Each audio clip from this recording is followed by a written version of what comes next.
અર્થશાસ્ત્રનો earth meaning of economics. અર્થશાસ્ત્ર શબ્દનો મૂળભૂત અર્થ અર્થનું શાસ્ત્ર એવો થાય છે. અર્થ સંસ્કૃત ભાષાનો શબ્દ છે, જેનો અર્થ માત્ર પૈસા કે સંપત્તિ પૂરતો સીમિત નથી, પરંતુ ધ્યેય, ઉપયોગિતા અને માનવ જીવનની જરૂરિયાતોની પૂર્તિ સાથે પણ તે જોડાયેલો છે. એટલે કે અર્થશાસ્ત્ર એવું વિજ્ઞાન છે જે માનવ જીવનમાં ઉપલબ્ધ સીમિત સંસાધનો, આ સીમિત સંસાધનો એટલે કે જમીન, મૂડી, શ્રમ અને નિયોજક, આ 4 ઉત્પાદનના સાધનોનો યોગ્ય ઉપયોગ કરીને વધુમાં વધુ લાભ કે સંતોષ કેવી રીતે પ્રાપ્ત કરી શકાય તે સમજાવે છે. એક ઉદાહરણ દ્વારા સમજીએ. કોઈ એક વ્યક્તિ પાસે મર્યાદિત આવક હોય તો તે પહેલાં ખોરાક, શિક્ષણ અને આરોગ્ય જેવી જરૂરિયાતો વચ્ચે કેવી રીતે ખર્ચનું આયોજન કરે છે તે અર્થશાસ્ત્રનો વિષય છે.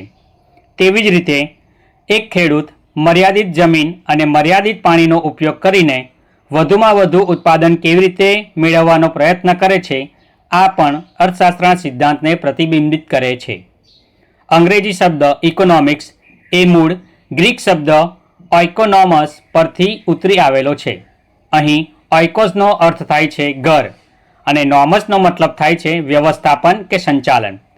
એટલે કે અર્થશાસ્ત્રનો મૂળ અર્થ ઘરનું સંચાલન અથવા તો ઘરનું વ્યવસ્થાપન એવો થાય છે. આ વિચારને વ્યાપક રીતે જોવામાં આવે તો માત્ર ઘર સુધી જ નહીં, પરંતુ ઘર, સંસ્થા અને ઉદ્યોગ અને તથા સમગ્ર દેશની અર્થવ્યવસ્થા સંભાળવાની પ્રક્રિયા પણ તેમાં સામેલ થાય છે. બીજું એક ઉદાહરણ સમજીએ. ઘરમાં આવક અને ખર્ચનું સંતુલન રાખવું, બચત કરવી અને ભવિષ્ય માટે આયોજન કરવું, આ બધું ઘર સ્તરનું અર્થશાસ્ત્ર છે.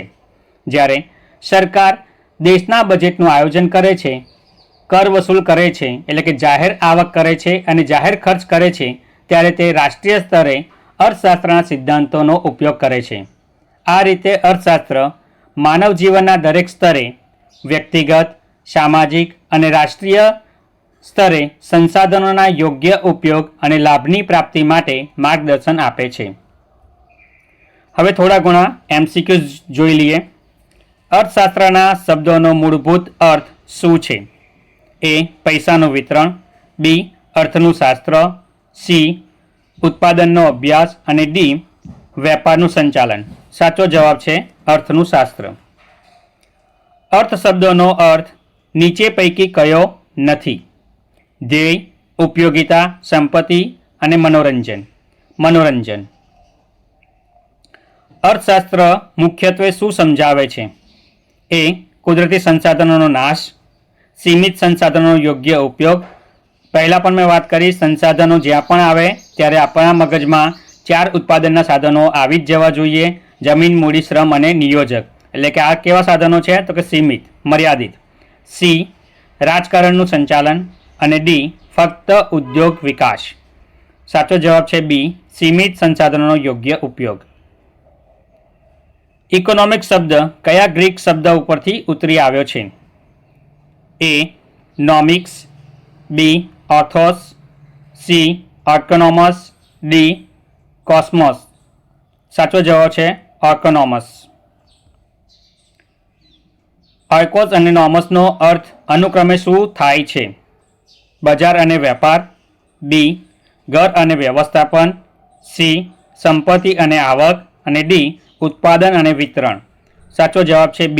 ઘર અને વ્યવસ્થાપન કે સંચાલન. ટૂંકા જવાબવાળા પ્રશ્નો પણ સમજી લઈએ. અર્થશાસ્ત્ર શું છે? અર્થશાસ્ત્ર એ એવું વિજ્ઞાન છે જે સીમિત સંસાધનોનો યોગ્ય ઉપયોગ કરીને વધુમાં વધુ સંતોષ મેળવવાની પ્રક્રિયાનો અભ્યાસ કરે છે. અર્થ શબ્દનો અર્થ શું થાય છે? અર્થ શબ્દનો અર્થ ધ્યેય, ઉપયોગિતા, સંપત્તિ અને માનવ જીવનની જરૂરિયાતો પૂર્તિ થાય છે. અર્થશાસ્ત્રનો ઘર સાથે શું સંબંધ છે? અર્થશાસ્ત્રનો મૂળ અર્થ ઘરનું સંચાલન કે ઘરનું વ્યવસ્થાપન છે, જેમાં આવક અને ખર્ચનું યોગ્ય આયોજન થાય છે. 4. અર્થશાસ્ત્રમાં ખેડૂતનું ઉદાહરણ કેમ મહત્વનું છે?